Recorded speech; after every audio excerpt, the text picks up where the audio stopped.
Please give it up for Miss Jamie Scandal, everybody. Let her hear it. Keep it going.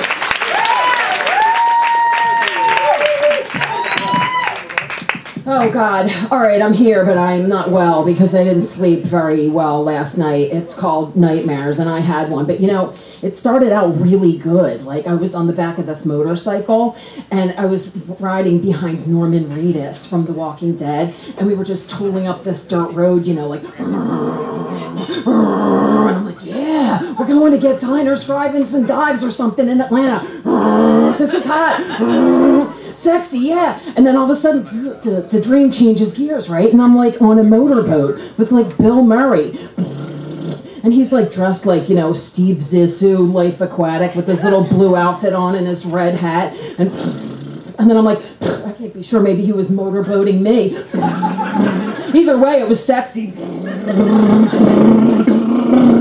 And then the dream takes like another sharp turn, and I'm like, what's that sound? And I'm like, oh, sounds like a manly man. Wow, did I, like Russell Crowe or some big kind of dude. Oh yeah, did I get lucky last night?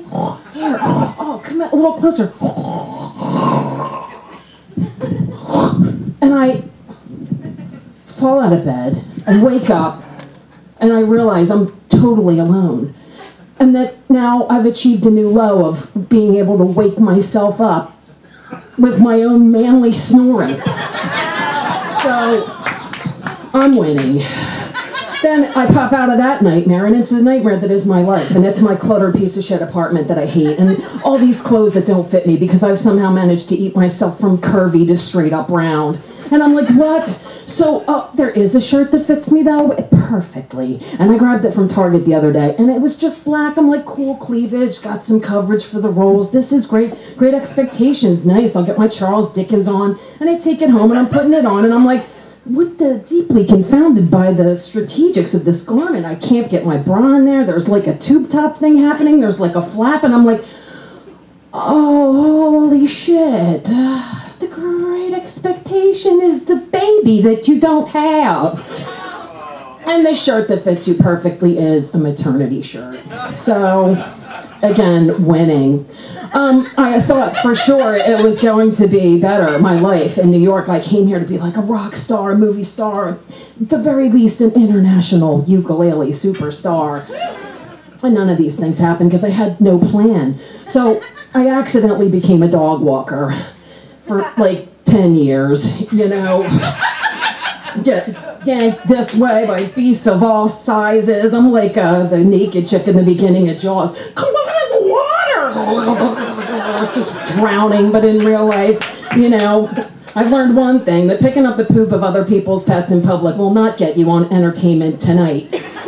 But what it will do is let you meet every single weirdo on the streets of New York. And I've had some recent encounters that were quite gems. A dude the other day is panning next to us. He's just running up and he's going, hey baby, you want to walk me? You can walk me anywhere. I'll follow you anywhere, all around the world. And you're lucky, maybe I'll even throw you a bone. And I'm like, sir, please take your position back in front of the liquor store where we found you. And then there was this lady, oh, she takes the cake.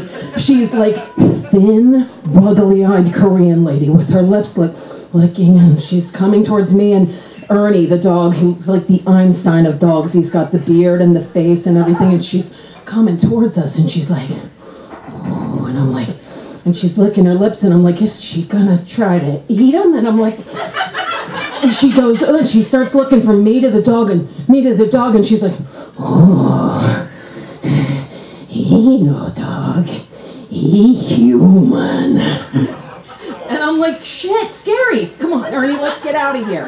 And then there's the evil rich dog walker who I despise. And he wanders around town with his nose in the air. He only walks dogs when he feels like it because he's loaded with money. And so he comes by me with his judgment and he goes, still doing it? And I'm like, shut up, jackass, whatever. And then he floats up the street, and it's like one of those things out of a comic book, like the full moon, a harvest moon has risen behind his head.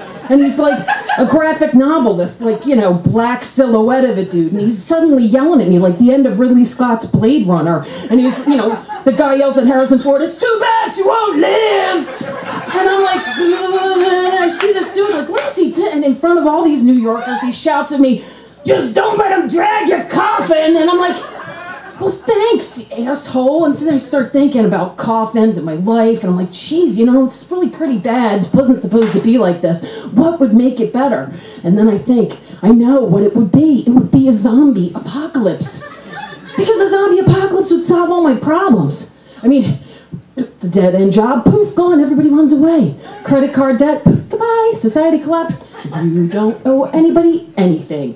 So great, and then the best of all is I could get out of this ghetto apartment, this piece of shit that I hate, living under these people, 3A. Oh my God, I hate them. I swear, and I don't want to come home and hate. I want to come home and sleep.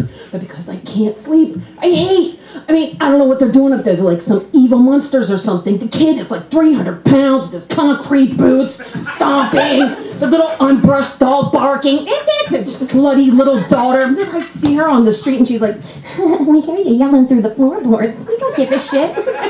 Rugs? We don't believe in rugs. We just believe in dragging furniture all around every day, all day. And I'm like, the kid, what is he doing? Is he dropping bowling balls? What? Are you roller skating up there, dude? Are you skateboarding, you fat bastard? Holy shit. So, sometimes it sounds like he's teaching 30 drunk midgets how to dance in clocks. And I'm like, ugh. But so if a zombie apocalypse came, then it would be the perfect thing. I wouldn't flee. I wouldn't flee like everybody else. I'd have to exact my revenge. And I know what I would do. I'd run out to my balcony and wait for the first zombie. Bash him on the head with my giant flower pot.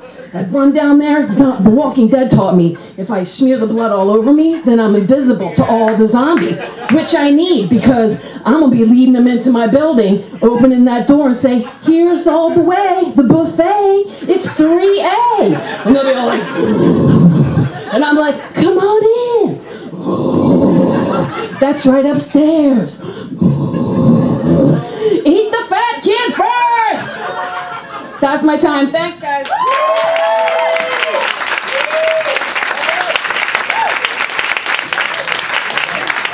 Jamie Scandal, everybody.